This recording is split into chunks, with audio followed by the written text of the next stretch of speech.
Hello বন্ধুরা, welcome to my channel.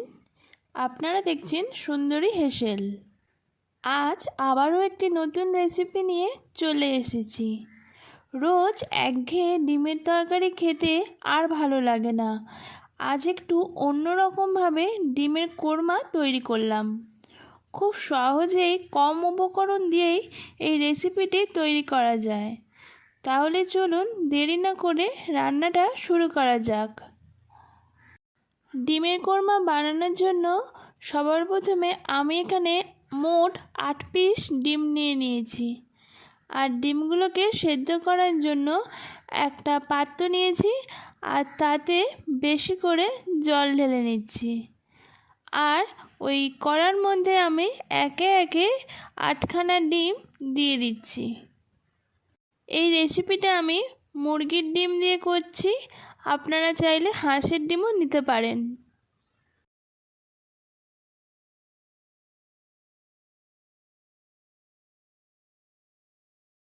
এরপর ওপর থেকে আমি 1 চামচের মতো লবণ দিয়ে দিলাম। এটা অবশ্যই দেবে, তাহলে যখন ডিমের খোসাটা ছাড়াবেন তখন খুব সহজেই ডিমের খোসাটা আপনারা ছাড়াতে পারবেন। ডিমগুলো আমি ভালো মতো সেদ্ধ করে নেব। ডিমটা সেদ্ধ হয়ে গেলে আমি একটা আলাদা বলে সবকটা ডিমকে তুলে নিয়েছি। এরপর প্রত্যেকটা ডিমের গায়ে এইরকম নাইফের সাহায্যে একটু হালকা করে চিড়ে চিড়ে দিচ্ছি। ডিমগুলোকে ভাজার জন্য আমি একটা ননস্টিকের প্যান নিয়ে নিয়েছি আর তাতে কিছুটা পরিমাণে সর্ষের তেল দিয়ে ডিমগুলোকে সবকটা তেলের মধ্যে দিয়ে ভালোভাবে ভেজে নেব। এই ডিমগুলো ভাজার সময় আমি কিন্তু কোনো রকমের হলুদ আর নুন দিইনি। এরপর একটা আলাদা কড়াই নিয়েছি আর তাতে একটু বেশি পরিমাণে আমি সর্ষের তেল ঢেলে নিলাম। তেলটা এবার ভালো মতো গরম হয়ে আসলে আমি এখানে 2টো মিডিয়াম সাইজের পেঁয়াজকে কুচি করে দিয়েছি। এই পেঁয়াজটাকে ছাকা তেলে ভালোভাবে ভাজতে হবে। আমি পেঁয়াজটা ভালো মতো বেরেস্তা বানিয়ে নেব। দেখুন আমার বেরেস্তা হয়ে গেছে, আমি এটা প্লেটে নামিয়ে রেখে দিয়েছি। এরপর আমি একটা মিক্সার গ্রাইন্ডারে কিছুটা পরিমাণে কাজু বাদাম নিলাম, কিশমিশ নিলাম আর দিচ্ছি কিছুটা পরিমাণে চারমগজ। একটু সামান্য জল দিয়ে এটা ভালোভাবে মিহি পেস্ট বানিয়ে নেব। এই রেসিপিটার জন্য এই পেস্টটা কিন্তু অবশ্যই বানাতে হবে। এরপর বেরেস্তা ভাজা তেলগুলো সবটা তুলে নিয়ে ওই কড়াতেই আমি কিছুটা সাদা তেল দিয়ে দিলাম আর দিচ্ছি 1 চামচ বাটার। এখানে আমি বাটার ইউজ করেছি, আপনারা চাইলে 1 চামচ ঘি দিতে পারেন। এরপর এর মধ্যে দিয়ে দিচ্ছি পেঁয়াজ কুচি। এখানে আমি 2টো মিডিয়াম সাইজের পেঁয়াজকে কুচি করে দিলাম। পেঁয়াজটাকে নাড়াচাড়া করে একটু নরম করে নিতে হবে। পেঁয়াজটাকে খুব বেশি লাল করে ভাজবো না, একটু নরম হয়ে আসলে আমি এখানে পেঁয়াজ বাটা দিয়ে দিচ্ছি। এখানে আমি 2টো মিডিয়াম সাইজের পেঁয়াজকে বেটে নিয়েছিলাম। এরপর সবটা একসাথে ভালোভাবে তেলের মধ্যে আমি নাড়াচাড়া করে ভেজে নিচ্ছি।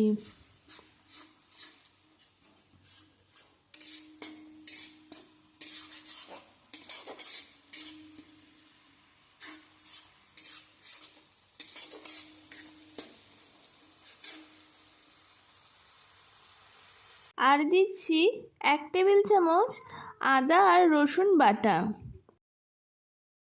আদা রসুন বাটাটা দিয়ে আবারও সবটা ভালোভাবে আমি নাড়িয়ে চাড়িয়ে মিশিয়ে নিচ্ছি। এই সময় আপনাদেরকে খুব ভালোভাবে ভেজে নিতে হবে যাতে করে আদা আর রসুনে যে কাঁচা গন্ধটা আছে সেটা যেন পুরোপুরি চলে যায়। আর অ্যাড করলাম 1/2 চামচের মতো কাঁচা লঙ্কা বাটা। ঝালটা আপনারা আপনাদের পরিমাণ বুঝে দেবেন, আমি ঝালটা কম রেখেছি।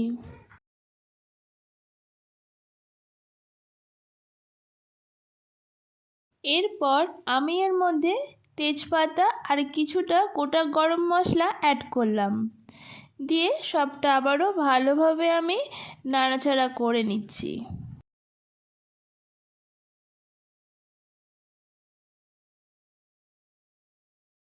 এরপর আমি এর মধ্যে মশলা অ্যাড করব। প্রথমেই আমি দিয়ে দিলাম হাফ চামচের মতো জিরে গুঁড়ো, আর দিচ্ছি হাফ চামচ ধনে গুঁড়ো, আর হাফ চা চামচ হলুদ গুঁড়ো, আর হাফ চা চামচ কাশ্মীরি লাল লঙ্কার গুঁড়ো। সব মশলাগুলোকে দিয়ে আবারও আমি ভালোভাবে নাড়াচাড়া করে মিশিয়ে নিচ্ছি।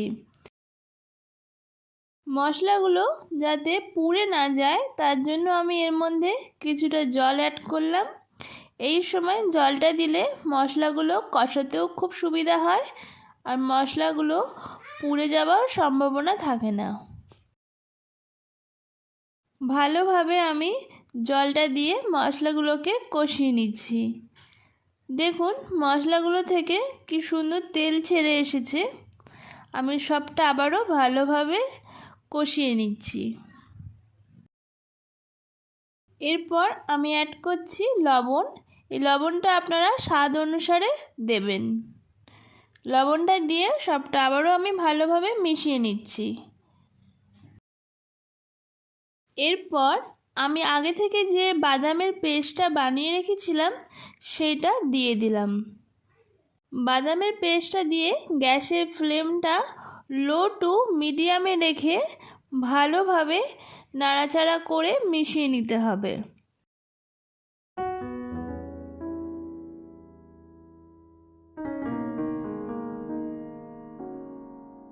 এরপর আমি এর মধ্যে দিচ্ছি দুধ। এখানে আমি হাফ লিটার দুধ নিয়েছি। সবার প্রথমে আমি এখানে হাফ লিটার দুধ একেবারে দিয়ে দেব না, কিছুটা পরিমাণে দুধ দিয়ে আমি ভালোভাবে এটা নাড়িয়ে চাড়িয়ে নিচ্ছি। দেখুন গ্রেভির টেক্সচারটা ঠিক কতটা সুন্দর এসেছে, আর স্মেলটাও ভীষণ সুন্দর ছাড়ছে। একটু ভালোভাবে নাড়িয়ে ছাড়িয়ে নেবার পর বাকি যে দুধটা ছিল সেটা আমি সবটা দিয়ে দিলাম। দিয়ে আবারও সবটা ভালোভাবে আমি নাড়িয়ে ছাড়িয়ে মিশিয়ে নিচ্ছি। দুধটা দিয়ে ভালোভাবে নাড়িয়ে ছাড়িয়ে মিশিয়ে নেবার পর আমি 4 থেকে 5 মিনিট গ্রেভিটা ফুটতে সময় দিয়েছি। গ্রেভিটা ভালো মতো ফুটে আসলে আমি একে একে ভাজা ডিমগুলোকে গ্রেভির মধ্যে দিয়ে দিচ্ছি।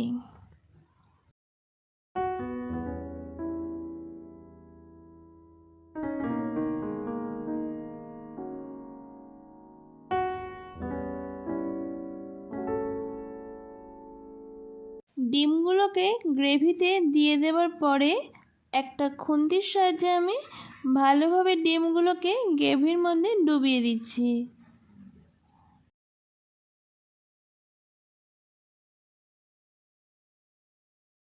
আমার রান্না প্রায় শেষের দিকেই হয়ে এসেছে।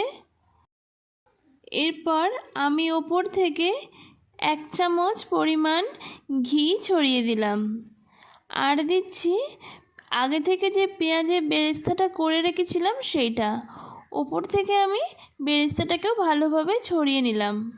এরপর গ্যাসের ফ্লেমটা অফ করে দিলেই আমার আজকে ডিমের কোরমা রেসিপি সম্পূর্ণ তৈরি হয়ে গেছে। এরপর আমি কড়া থেকে নামিয়ে একটি সার্ভিং বলে রেখে দিচ্ছি। আপনারাও বাড়িতে এই রকম ডিমের কোরমা ট্রাই করে দেখতে পারেন। আশা করছি আপনাদের খুবই ভালো লাগবে। আমার আজকের ডিমের কোরমা রেসিপি আপনাদের কাছে কেমন লাগলো সেটা অবশ্যই কমেন্টে জানাবেন। যদি ভালো লেগে থাকে তাহলে একটা লাইক করবেন আর বন্ধুদের সাথে শেয়ার করবেন। আর এই রকম নিত্য নতুন রান্না দেখতে আমার চ্যানেলটাকে সাবস্ক্রাইব করে আমার পাশে থাকুন। আজকের মতোই ধন্যবাদ। দেখা হচ্ছে পরের ভিডিওতে।